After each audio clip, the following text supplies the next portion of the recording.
Assalamualaikum warahmatullahi wabarakatuh. Kembali lagi ke pembelajaran Bunda Lucia ya. Hari ini kita akan belajar yaitu kisah Nabi Soleh alaihissalam. Oke, anak-anak Bunda, sebelum kita mulai marilah kita melafalkan basmalah. Bismillahirrahmanirrahim. Perhatikan ya. Kita akan mulai. Di sini dijelaskan, pada zaman dahulu sudah ada kaum yang mampu membangun istana-istana dari batu tanpa mesin dan bantuan teknologi canggih. Mereka mampu membuatnya dengan kekuatan tubuh yang Allah berikan kepada mereka. Namun, Allah hancurkan istana beserta kaum yang ingkar. Apakah kalian pernah mendengar kisahnya? Siapakah mereka? Mengapa mereka dihancurkan? Perbuatan apa yang mereka lakukan sehingga Allah murka atau marah? Kita lihat di sini dijelaskan bahwa kenikmatan Allah untuk kaum Samud. Nabi Soleh adalah seorang nabi dan rasul Allah Subhanahu wa taala. Nabi Soleh alaihissalam diutus kepada satu kaum yang bernama kaum Samud. Namun Samud diambil dari nama kakek mereka, Samud. Kaum Samud tinggal di kota yang bernama Al-Hijr. Kaum Samud datang setelah kaum Ad. Kaum Samud pun menyembah berhala. Kaum Samud banyak diberikan kenikmatan dan kekuatan yang hebat oleh Allah Subhanahu wa taala. Allah memberikan mereka makanan yang berlimpah dan tubuh yang kuat. Dengan kekuatan tubuhnya, mereka mampu memahat istana-istana dari gunung-gunung batu untuk dijadikan tempat tinggal. Selanjutnya yaitu kufurnya kaum Samud, yang mana sayang sekali meski Allah memberikan segala kenikmatan hidup, itu tidak membuat mereka bersyukur kepada Allah Subhanahu wa taala.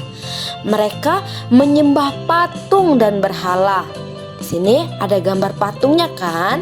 Ya, mereka tidak mau beribadah kepada Allah. Oleh karena itu, Allah Subhanahu wa taala mengutus Nabi Soleh alaihissalam kepada kaum Samud untuk mengajak mereka menyembah Allah Subhanahu wa taala, yang mana Tuhan yang satu yang telah memberikan mereka kenikmatan, kepandaian dan kekuatan tubuh kepada mereka. Nah, di sini untuk memberitahu untuk kaum-kaumnya, Allah memberikan mukjizat Nabi Soleh alaihissalam. Nah, di sini kaum Samud menolak ajakan Nabi Soleh alaihissalam untuk menyembah Allah Subhanahu wa taala.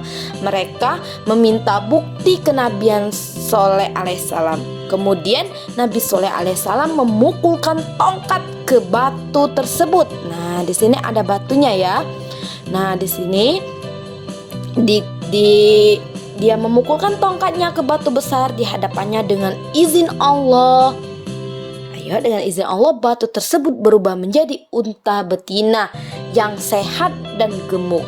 Unta betina itu mengeluarkan air susu yang tidak pernah berhenti meskipun diambil setiap saat. Itulah mukjizat Nabi Soleh alaihissalam yang diberikan Allah sebagai tanda kerasulan Nabi Soleh alaihissalam.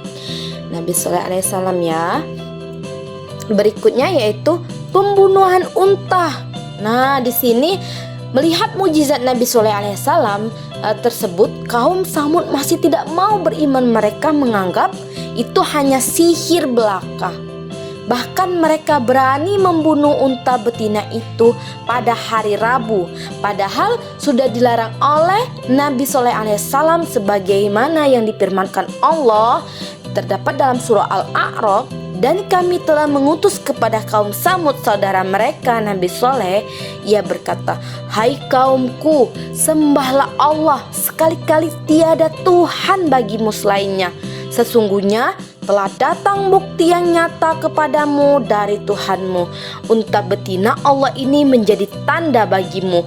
Maka biarkanlah dia makan di bumi Allah dan janganlah kamu mengganggunya dengan gangguan apapun yang karenanya kamu akan ditimpa siksaan yang pedih. Nah, di situ Nabi Soleh itu berkata kepada kaum Samud, telah memperingatkan kaum Samud, azab Allah itu akan datang menimpa mereka karena mereka musyrik kepada Allah. Di sini dijelaskan lagi kehancuran kaum Samud. Kita bisa lihat ya, ada apa kehancurannya? Dari seruan Nabi Soleh alaihissalam, hanya sedikit dari kaum Samud yang beriman, tetapi kebanyakan mereka kufur.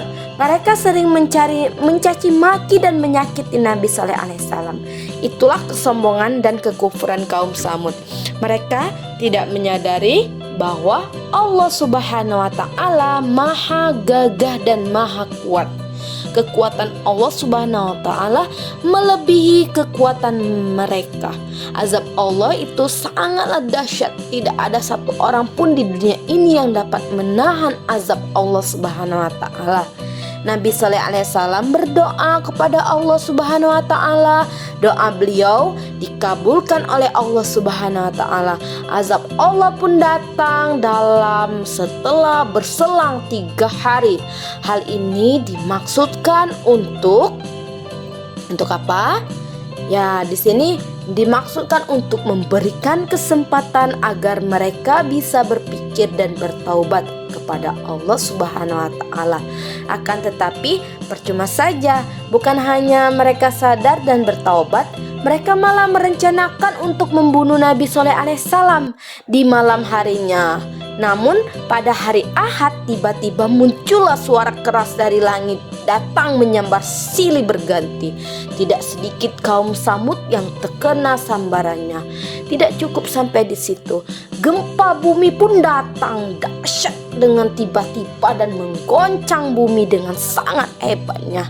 Bangunan-bangunan yang dibanggakan kaum Samud hancur berantakan menimpa tubuh mereka. Nah, di situ kita dapat jelaskan ya bahwa kaum Samud itu selalu ingkar kepada Allah. Makanya Allah turunkan bencana. Ya, begitulah. Mungkin sampai di sini saja penjelasan dari Bunda. Kita tutup. Wassalamualaikum warahmatullahi wabarakatuh.